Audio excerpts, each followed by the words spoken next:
asparagus. So I'm going to add a little bit of olive oil to my pan. It's already preheated.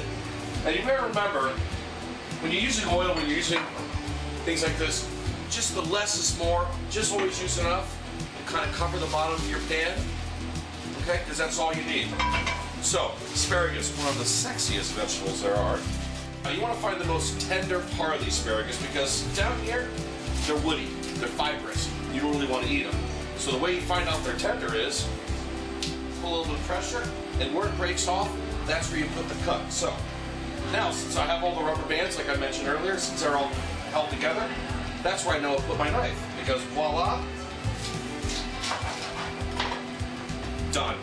I'm Audrey Johnson, and I am in the beautiful kitchen of Leo.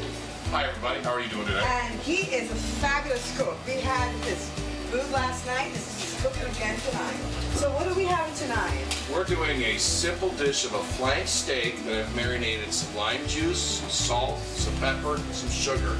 This flank steak may be an inexpensive cut of meat, but with a nice marinade, you can really zip it up. But just remember to cut against the grain, and I'm just making it into kebabs. So I just take this and I slowly kind of push it through.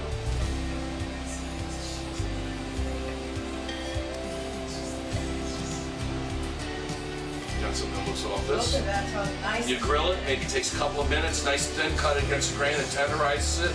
The marinade will be very nice, very simple, inexpensive. Inexpensive, that's what we're looking for. Actually, I started out as a bartender and I'm a restaurant manager, and I've always felt that bartending is cooking. Instead of, you know, olives and garlic and pepper and mustard and onions, I've been using gin and sour and Sprite and club soda and cherries and limes and lemons and pineapple juice. It's the same thing. So you put all of that in your food? I try to incorporate. Gin and this. Hey, that stuff makes great marinades. Yeah. Beer can be a great marinade. I saw that. You know what? Last night I did Guinness and portobello mushrooms. Oh, that's why it tastes so good. Yes, well. I had that portobello mushroom. And what'd you think? It was awesome. I was like, I thought it was You're great. awesome. Oh, thank you. Thank you, Leo. So now, okay, Leo, so now we're going to have steak tonight. And we're going to have... I've got some really lovely asparagus here. Asparagus. Oh, they got a good that I pan-ade, which is once again is just a simple way of just saying you cook it in a pan, and then I covered that with lemons, juice, balsamic vinegar, Parmesan cheese, salt and pepper. Simple as can be, wonderful. Asparagus is in season right now, so it's really quite nice. And you have chicken marinated? I've got some chicken marinated over there, and that's with ginger, pineapple juice, soy sauce, salt, and pepper. Now, and love, because I put love into everything I do. And that's why just we get along so well. That's my show is about love. Wow, this is nice. So that's crushed pineapple also. And that's, once again, super simple marinade. Wonderful. Works great with fish, pork, steak, chicken. I mean, it's really versatile. So. And what's in here?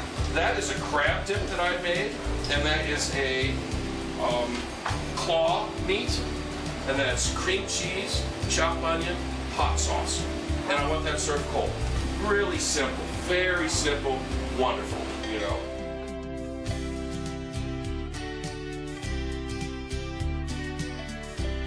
I'm standing here with Kordell Reid, and we just met. And how tall are you? 6'3". 6'3", wow. So were you all the time in Spices, or you were the basketball court? What are you doing? Actually, it was in the swimming pool. My grandfather started in 1922. Classic case of where he dropped out of school, learned to make vanilla, pure vanilla extract in the back of a drugstore. He left the drugstore, thought he wanted to go out on his own. He bought himself an old suburban car, like back there, made the equipment, took off on the road, and started making vanilla, going from town to town to town, and selling it to church groups or ladies groups. To take my grandfather's slogan, he says the only way to beat the competition is to make a better product.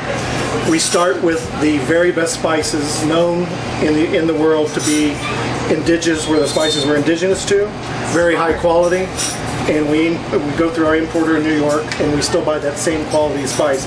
Like, for instance, black pepper. If you buy Brazilian black pepper, it's usually would never exceed 2% in oil content, and it has a very different flavor. So we buy strictly Indian Telecherry Bowl, which has about a 4.5% oil content. We take that spice, we clean it before we grind it, and we grind fresh every day, and we have low inventories. So you start with the best raw material, you clean it, and low inventories, and then you bottle it immediately, and then that's how you get. It's just quality. It's quality. So quality always pays. It does always pay. So you also have repeat customers. We do. Very loyal customers, and like our cinnamon, for instance, is 5% oil content. We pay a premium for it, but the stuff you buy in the grocery store is probably 1 to 1.5%. And ours actually tastes like it has sugar in it, but it's strictly just the quality of. Do you have any of this stuff? I believe we do. I believe. Let me check in the box back here. This is amazing. So here, talk like to me about this. Let me move this up. We're actually in the kitchen of the Showers Inn. Smell that. Oh, like sugar. That's in there? That's like sugar. Smell this, guys. It smells through the air. This is good stuff. Oh, how do we get this? Wow. Some healing going on here. I know it's the healing. It smells good. It's cleanse the palate. It's not like, you know, we talk about alcohol or something. It's not anything like that. It just smells, tastes real good. It's a healer. This is a healer. This is a healer. Yes, it is. You know that? So yes, cinnamon's very good for you. It lowers it for diabetics. It actually lowers their natural blood sugars. This obviously is your number one seller? No, it's not number one, but it is one of our mainstays. That it represents the type of quality that we desire. Okay, so this is your quality desire. And then I also have. Let me get my black pepper. Oh, yeah. People think black pepper is black pepper, but it's not. I'm glad. Oh. See what I'm saying? I'm from Guyana, and in Guyana, my country, and I'm a mixture of everything. I'm Indian and stuff like that, so we understand what spices are, right? That comes from India. And the Malabar coast. Our restaurant-sized containers. We have smaller containers. I should probably take it back to the restaurant. We have smaller containers like this that you can buy for home use or for mail order, internet.